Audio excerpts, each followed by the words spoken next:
the best thing that Frank purveyed is that antiques are just like a big Easter egg hunt. You know, when you go to an antique store, you're looking in the corners, or if you're in somebody's garage, and it's the joy of the hunt. When the doors to Frank Fritz's private garage were finally opened, no one expected what lay hidden inside. Among the dust and relics of a lifetime spent collecting, investigators uncovered something that hinted at a secret deal Frank had kept buried for years. What they found inside didn't just surprise them, it changed everything they thought they knew about him. And when the truth finally surfaced, it left everyone speechless. Long before television fame, long before anyone called him a star, Frank Fritz was just a boy from Davenport, Iowa, with a curious heart and a love for things that others walked right past. While most kids spent their afternoons chasing balls or trading cards, Frank was busy exploring attics, rummaging through sheds, and lining up empty cans in perfect order. To him, these weren't scraps or junk, they were little pieces of history waiting for someone to care about them again. That fascination with forgotten treasures would shape his entire life. Frank grew up in an ordinary neighborhood with modest means, but he saw magic in the mundane. He collected rocks, stamps, bottles, and anything that told a story. His bedroom looked less like a child's room and more like a tiny museum, each shelf crammed with objects he proudly called finds. From an early age, he seemed to understand that every item had a past, and he wanted to be the one to save it from being lost forever. When Frank grew older, he took a stable job as a fire inspector. It was respectable work, but it didn't feed his spirit. Each day felt routine, and every siren reminded him that life was too short not to do what he loved. So, on his days off, Frank would drive across Iowa, stopping at garage sales and roadside stands, talking to people about the old things they had tucked away in barns or basements. He had an eye for spotting value where others saw clutter. His easygoing charm made people trust him, and they often let him buy items that might have otherwise been thrown away.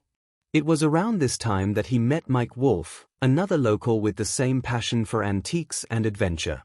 The two shared an instant connection. They both loved the thrill of discovery, the dusty barns, the creaky sheds, and the excitement of finding something special buried under years of neglect. Together, they began taking road trips across the Midwest, collecting old gas pumps, neon signs, and forgotten relics of America's past. Their chemistry was undeniable.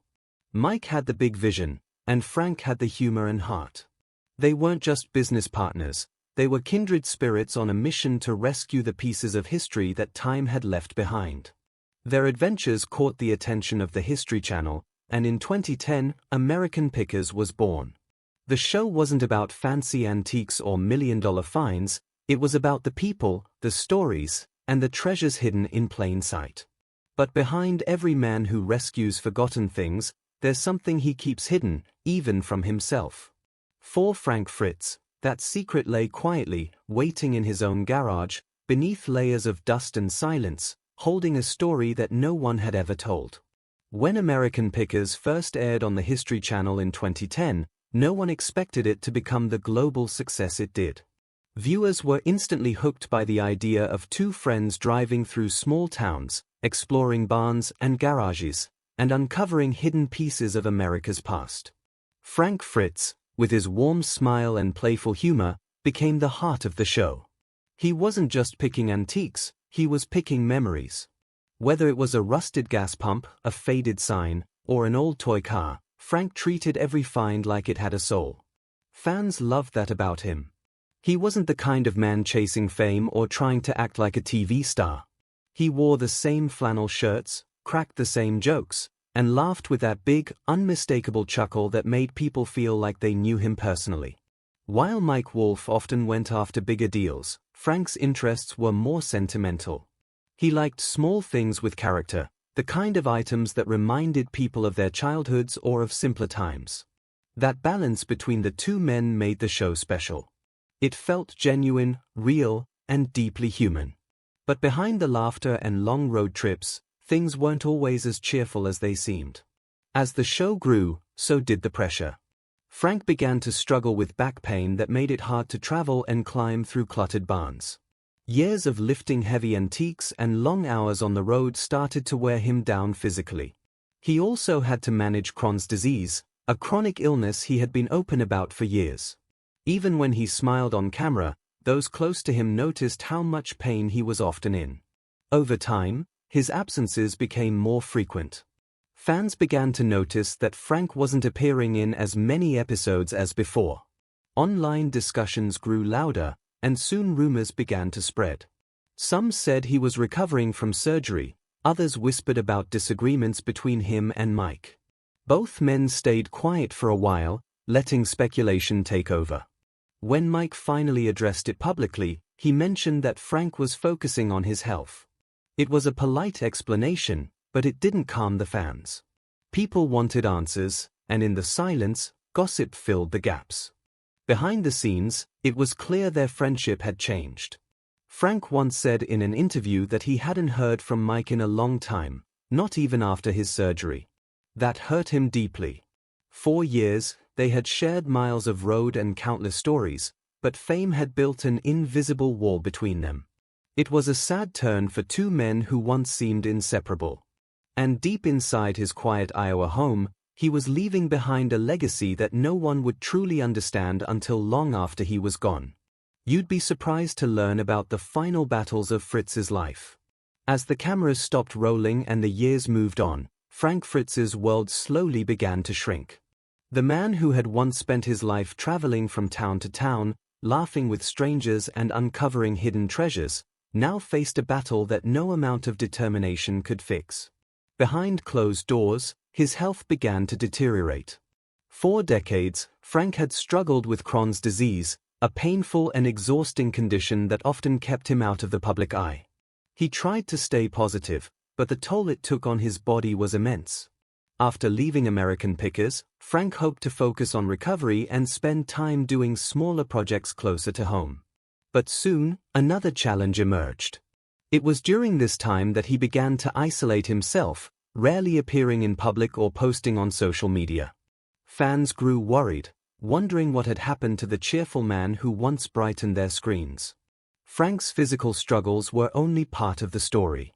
Friends later revealed that he was also dealing with addiction issues, something he quietly tried to overcome. Life had grown heavy, and the loneliness that came after his departure from the show didn't help. Yet even when things seemed dark, he still had moments of hope. He talked about wanting to make a comeback, to return to the world of picking that had given him purpose. Sadly, that day never came. In July 2022, tragedy struck. Frank suffered a massive stroke at his home in Iowa. A friend found him unresponsive and called for help. He was rushed to the hospital, but the damage was severe. The stroke affected his speech, movement, and ability to care for himself. Within weeks, a court-appointed conservator and guardian were assigned to manage his finances and medical care. The once independent picker, known for his energy and humor, now relied on others for even the simplest tasks. The news shook fans around the world. When Mike Wolfe, his former partner and friend, broke his silence on social media, the tone was heartbreaking. He asked for prayers for Frank, calling him "my old friend" and admitting how deeply it hurt to see him in that condition.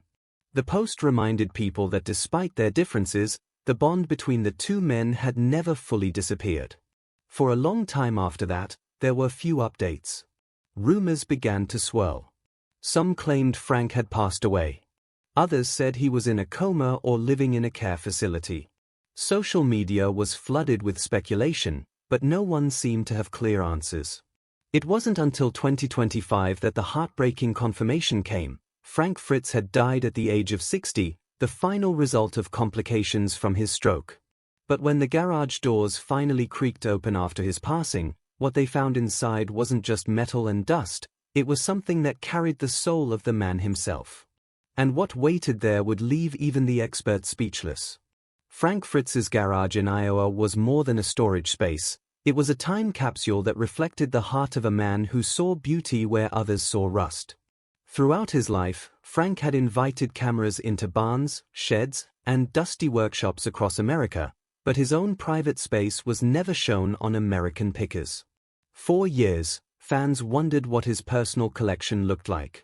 When the doors finally opened after his passing, those who stepped inside described it as a carefully arranged shrine to the things Frank loved most: history, craftsmanship, and stories frozen in steel. The air inside was thick with dust, oil, and nostalgia.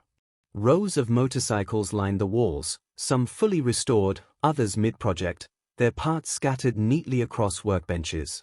Signs from old gas stations and roadside diners hung from the ceiling, their faded colors glowing softly under the light that filtered through the small garage windows.